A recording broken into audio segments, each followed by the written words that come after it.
The moon hung low in the ink-black sky, casting an eerie glow on the desolate highway that stretched out before me.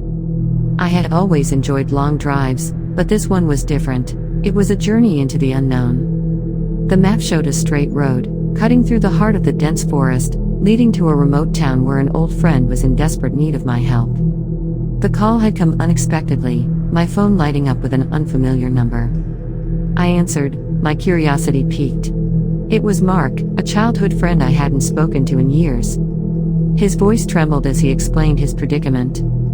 His wife, Emily, had gone missing near the town of Blackwood, a place he had recently moved to for a job opportunity. The local authorities were baffled, and Mark was convinced that something sinister was at play. He implored me to come and help him find her.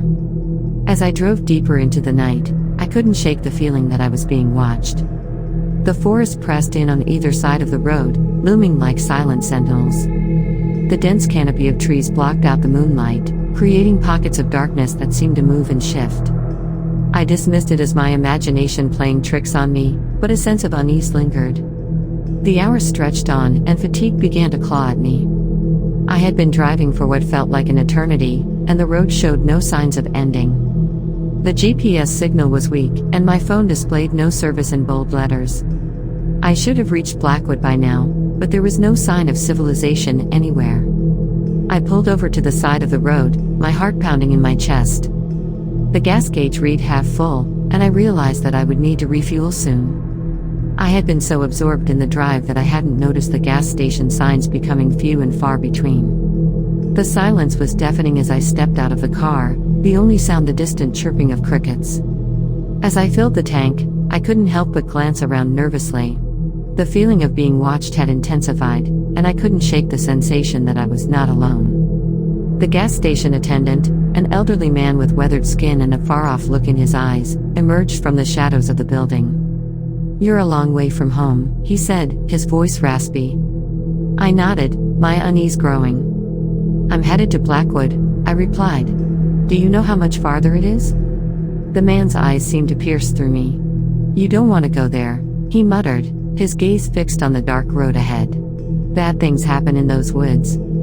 I felt a chill run down my spine, but I brushed it off as local superstition. Mark needed my help, and I couldn't turn back now.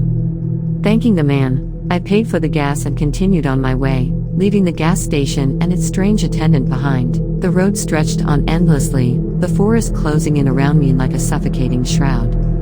The headlights of my car pierced the darkness, revealing twisted branches and gnarled trees that seemed to reach out for me. The feeling of being watched had grown unbearable, and I couldn't shake the sense that something malevolent lurked in the shadows.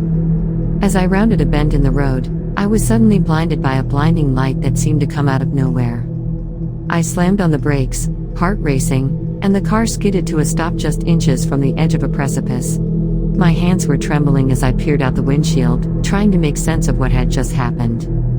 The blinding light had vanished, and the road ahead was empty, shrouded in darkness once more. I sat there for a moment, my heart pounding, trying to catch my breath.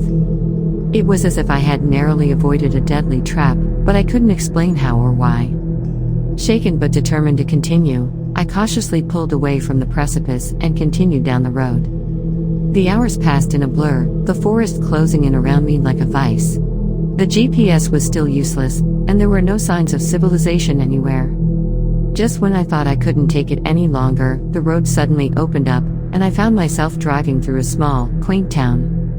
Relief washed over me as I spotted the welcome sign, "Welcome to Blackwood." I had finally arrived.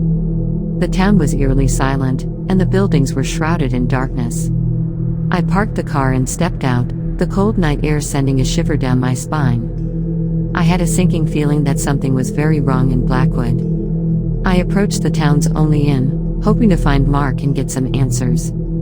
The innkeeper, an elderly woman with a haunted look in her eyes, listened to my story in silence. When I mentioned Mark's name, her eyes filled with sorrow. "You're too late," she whispered. "Mark and Emily, they're gone." My heart sank, and I struggled to comprehend the words. "What happened?" I asked, my voice barely a whisper. The innkeeper looked over her shoulder, as if afraid of being overheard. "There's something in those woods. she said, her voice trembling. Something ancient and malevolent. It preys on those who venture too deep, and it's taken them. Tears welled up in my eyes as the weight of her words settled in. I had come all this way to help my friend, only to arrive too late. The innkeeper offered me a room for the night, but I couldn't bear the thought of staying in this haunted town a moment longer. I needed to leave, to escape the darkness that seemed to close in around me. As I got back in my car and drove away from Blackwood, I couldn't shake the feeling that I was being watched once more. The road stretched out endlessly before me, and the forest seemed to whisper secrets that I could never know. The never-ending night drive continued, and I couldn't help but wonder if I would ever escape the darkness that had swallowed me whole. In the end, I never found out what happened to Mark and Emily, and the horrors of that long drive haunted my dreams for years to come. Some mysteries are best left unsolved, and some roads are best left untraveled. The night drive to Blackwood was a journey into darkness from which I would never truly escape.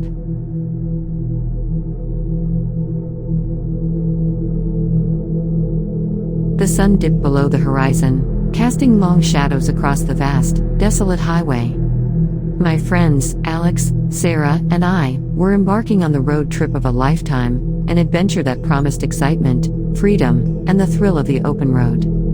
Little did we know, our journey would lead us to the most chilling and inexplicable experience of our lives.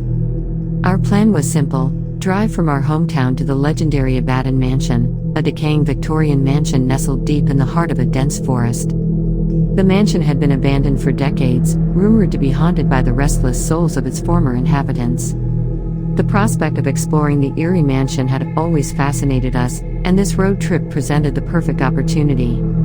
The night was clear and moonless when we set out, our excitement mounting with each mile. We had packed provisions, camping gear, and an old Polaroid camera to document our adventure. Sarah, the daredevil of the group, was the most eager to reach our destination. The highway stretched endlessly before us, flanked by dark forests and occasional flickering road signs. A sense of isolation settled in as we ventured further from civilization. The road was eerily devoid of other travelers, as if it were a forgotten route in a forgotten world. Hours passed, and we couldn't help but notice the strange occurrences that marred our journey. The radio, once crystal clear, emitted distorted, otherworldly sounds that sent shivers down our spines. Streetlights along the highway flickered and dimmed, casting long shadows across the road. Unease crept into our laughter and conversation, and we began to wonder if the legends of Abaddon Mansion were true. Maybe it was more than just a creepy old house in the woods. Maybe it held something darker, something that reached beyond its decaying walls. Finally, after what felt like an eternity of driving, we arrived at the forest surrounding Abaddon Mansion. The towering trees seemed to reach out with twisted branches, casting a foreboding shadow over our path. We parked our car on the side of the road, the only sound the rustling leaves and the distant hoot of an owl. With flashlights in hand, we began our hike through the dense forest, following a trail that supposedly led to the mansion. The silence was oppressive, broken only by the occasional snapping of twigs underfoot. As we ventured deeper into the woods, Sarah's enthusiasm began to wane, replaced by a growing sense of trepidation. The forest seemed to close in around us, and the eerie feeling of being watched returned. Alex, the voice of reason in our group, suggested we turn back, but Sarah was determined to reach the mansion. We pressed on, our flashlights cutting through the darkness like beacons. Finally, we emerged into a small clearing, and there it stood, Abaddon Mansion. It was a looming, decrepit structure with broken windows and a sagging roof. The sight of it sent a chill down my spine, but we couldn't turn back now.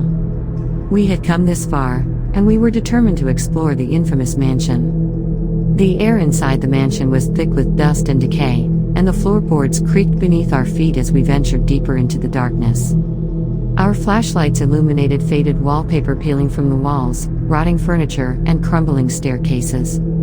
It was as if time had stopped in this forsaken place. As we explored the mansion's rooms, strange and unsettling things began to happen. We heard faint whispers echoing through the halls, and the temperature dropped drastically, sending visible puffs of breath into the air. Our Polaroid camera malfunctioned, producing only distorted, blurry images.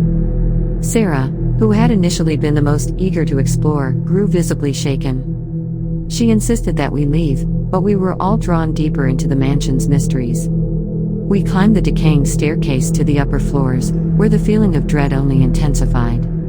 In one room, we found a dusty, weathered journal.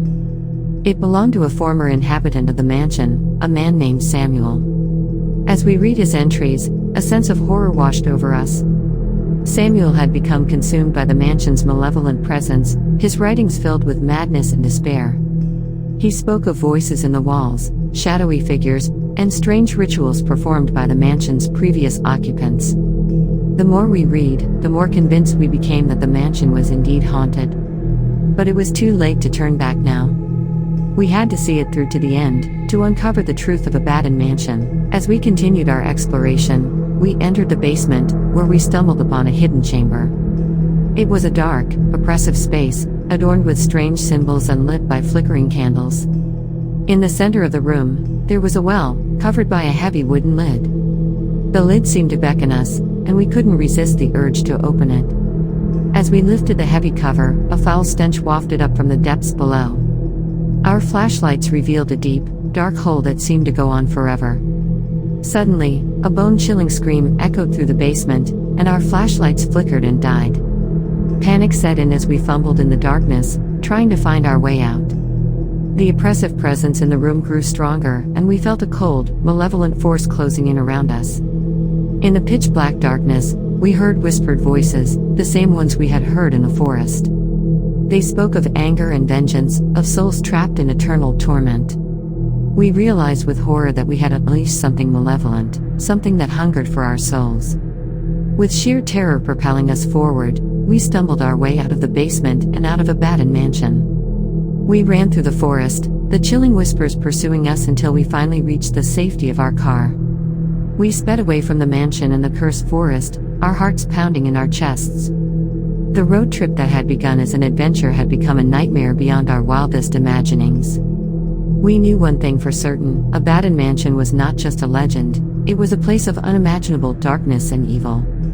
To this day, we bear the scars of our haunted road trip. We left abandoned mansion behind, but it never left us. The malevolent force we had encountered that night lingers in our nightmares, a constant reminder of the horrors that await those who dare to venture into the unknown.